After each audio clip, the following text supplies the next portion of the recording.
And I want to talk next about first-time home buyers. Now, first-time home buyers have historically been a very integral part of any real estate agent's business. And they've had their ups and they've had their downs. And so one of the things that we focused on doing in helping buyer agents is help them understand some things they need to do to prepare, but also to set them best up for success. So I want to give a few tips to the first-time home buyers out there. And if you aren't a first-time home buyer, let's say you're listening and your grandson or your son or your daughter or granddaughter is coming up on being a first-time home buyer, listen to this and then share our social media channel with them. You can also go to the iHeart app, find our podcast for this week, and you can share this specific segment with them as it relates to the things that they need to do to prepare themselves. So, one of those things that you need to understand is you have to expect to move quickly. There is a lot of competition in the marketplace in the first-time home buyer segment. Now, when you look at the market and you hear me say things like it's slowing down and it's doing this and it's doing that, it's across a huge market. It's also across a lot of price ranges. The demand for the product and the homes that are specifically geared towards first-time home buyers, those are going to be affordable single-family homes. Not likely to be condos because they're not as easy to finance, and the HOA fees usually price out a lot of first-time home buyers. So you're usually looking at affordable single-family homes in affordable neighborhoods.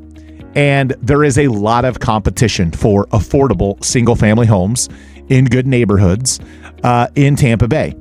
Even though our market isn't as strong as it once was a year or two ago, that is a segment of our market, no different than if you look at a stock market. Now you have tech stocks and oil stocks and medical stocks and defense stocks.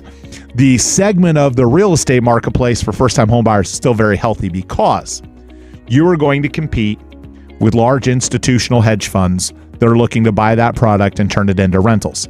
And it is hard for you to compete with that group of people because they have cash and you don't. So before you even go out to look at a property, you need to have your mortgage approval and your real estate agent secured.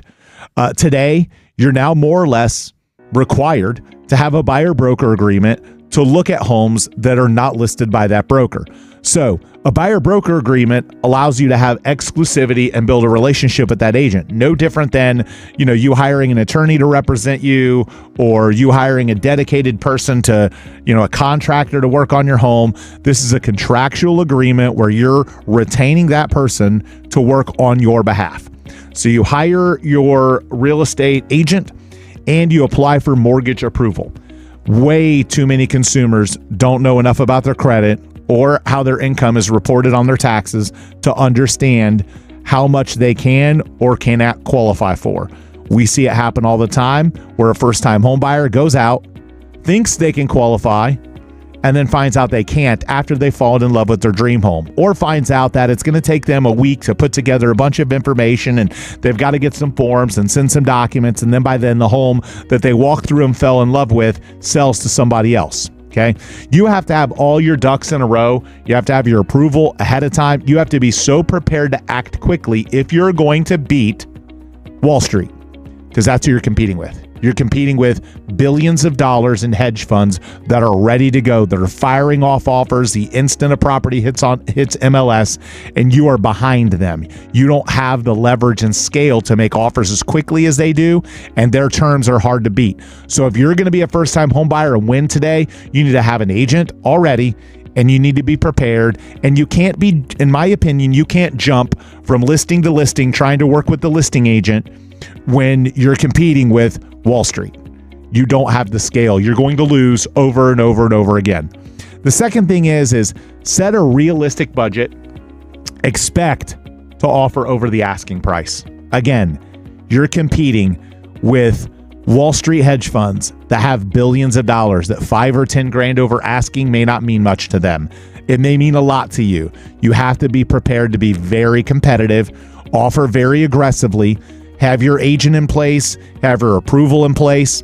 The last tip that I'm going to give first-time home buyers that is about the location. A lot of first-time home buyers underestimate their commute. They'll go out and look at a house on Saturday at noon, and then after they've bought it, realize that the commute to their office on Saturday at noon is 12 minutes. The commute Monday morning at 8 a.m. is 52. I would encourage you, before you go under contract, it is a common rookie first-time homebuyer mistake to not drive the neighborhood during rush hour and underestimate what your commute is going to be. So hopefully those tips are helpful. If you are a first-time homebuyer, we would love to help you. Again, go to theduncanduo.com, hit us up on any of our socials. We'd love the opportunity to sit down with you, offer our services, explain how we'll operate and work with you, help you get qualified for the best mortgage possible for your terms, including possible down payment assistance or no money down loans that are available to first-time homebuyers. Come see why thousands of homebuyers and sellers continue to trust the Duncan Duo with their real estate needs. We look forward to working with you.